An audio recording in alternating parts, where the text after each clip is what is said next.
স্বাগতম।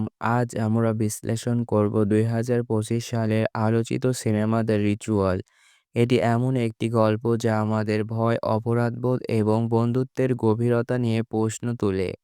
আপনি যদি ভয়ের সিনেমা পছন্দ করেন তাহলে এই সিনেমাটি আপনার জন্য। গল্পটি শুধু ভয় দেখানোর জন্য নয়, বরং এটি আমাদের চিন্তাভাবনাকে নাড়িয়ে দেবে।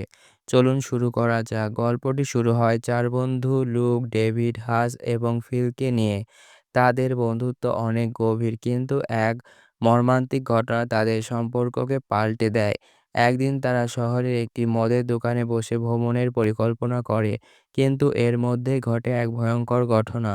ডাকাতদের আক্রমণে ডেভিড খুন হয় আর লুক নিজেকে বাঁচাতে লুকিয়ে থাকে। ডেভিডকে বাঁচাতে না পারার অপরাধবোধ লুকের ওপর আজীবন প্রভাব ফেলে। এই অপরাধবোধই গল্পের মূল চালিকা শক্তি হয়ে ওঠে।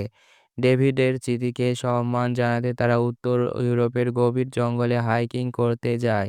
এই যাত্রা তাদের জন্য শুধু বন্ধুত্বপূর্ণ জাগরণের নয়, বরং তাদের ভয় এবং অপরাধবোধের মুখোমুখি হওয়ার একটি সুযোগ।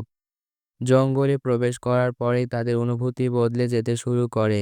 এটি শুধু একটি সাধারণ জঙ্গল নয়, প্রতিটি গাছ, প্রতিটি পথ যেন তাদেরকে দিকে তাকিয়ে থাকে। প্রথম রাতে তারা একটি ভাঙা কেবিনে আশ্রয় নেয়, কিন্তু সেখানে তারা এমন কিছু দেখে যা তাদের ভেতর থেকে নাড়িয়ে দেয়। একটি বিকৃত মূর্তি, যার মাথায় হরিণের শিং। এটি দেখে তারা মনে করে এটি কোনো প্রাচীন ধর্মীয় রীতির অংশ। রাতের বেলা লুক একটি দুঃস্বপ্ন দেখে, যেখানে সে ডেভিডের মৃত্যু আবার দেখতে পায়। অন্যদিকে হাস এবং ফিলও অদ্ভুত ঘটনার মুখোমুখি হয়। ধীরে ধীরে তারা বুঝতে পারে যে এই জঙ্গল তাদের চিন্তাভাবনা এবং ভয়কে নিয়ন্ত্রণ করছে। পরের দিন সকালে তারা আবিষ্কার করে যে জঙ্গল থেকে বের হওয়ার রাস্তা যেন বারবার পাল্টে যাচ্ছে। তারা যেখানে যাচ্ছে সেখানেই ফিরে আসছে। তারা আরও গভীরে গিয়ে দেখতে পায় জঙ্গলে একটি রহস্যময় উপজাতি বাস করে। এই উপজাতি একটি প্রাচীন দেবতার পূজা করে। এই দেবতা তাদের ভয় এবং অপরাধবোধকে নিজের শক্তি হিসেবে ব্যবহার করে। এখানে তারা জানতে পারে এই দেবতা কারো দুঃখ বা অপরাধবোধ থেকে মুক্তি দেয় না, বরং এটি তাদের সেই দুঃখের ভেতরে আটকে রাখে।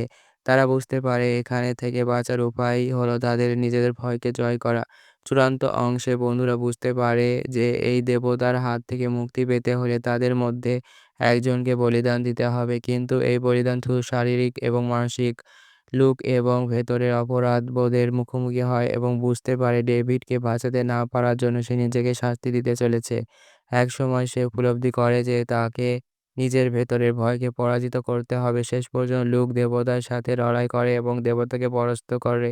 এই লড়াইয়ের মাধ্যমে সে শুধু নিজের জীবনই রক্ষা করে না, বরং বন্ধুত্বের মুক্তি দেয়। কিন্তু এই লড়াই এবং মনমানসিকতার অবস্থা চিরতরে বদলে যায়। সিনেমাটি আমাদের একটি গুরুত্বপূর্ণ শিক্ষা দেয়, আমাদের ভয় এবং অপরাধবোধ আমাদের জীবন নিয়ন্ত্রণ করতে পারে যদি আমরা তাদের মোকাবেলা করতে না শিখি। লুকের চরিত্র আমাদের শেখায় যে অতীতকে ক্ষমা করা এবং নিজেকে মুক্ত করা কতটা গুরুত্বপূর্ণ। কিন্তু সিনেমার শেষ দৃশ্যে একটি গুরুত্বপূর্ণ প্রশ্ন রেখে যায়, লুক কি সত্যিই মুক্তি পেয়েছে, নাকি এই জঙ্গল এবং দেবতার প্রভাব তার জীবনে চিরতরে থেকে যাবে? যদি এই বিশ্লেষণ আপনার ভালো লেগে থাকে তাহলে আমাদের ভিডিওটি লাইক করুন এবং মতামত দিন এবং চ্যানেলটি সাবস্ক্রাইব করতে ভুলবেন না, এবং আমরা নতুন সিনেমা নিয়ে হাজির হব। ধন্যবাদ।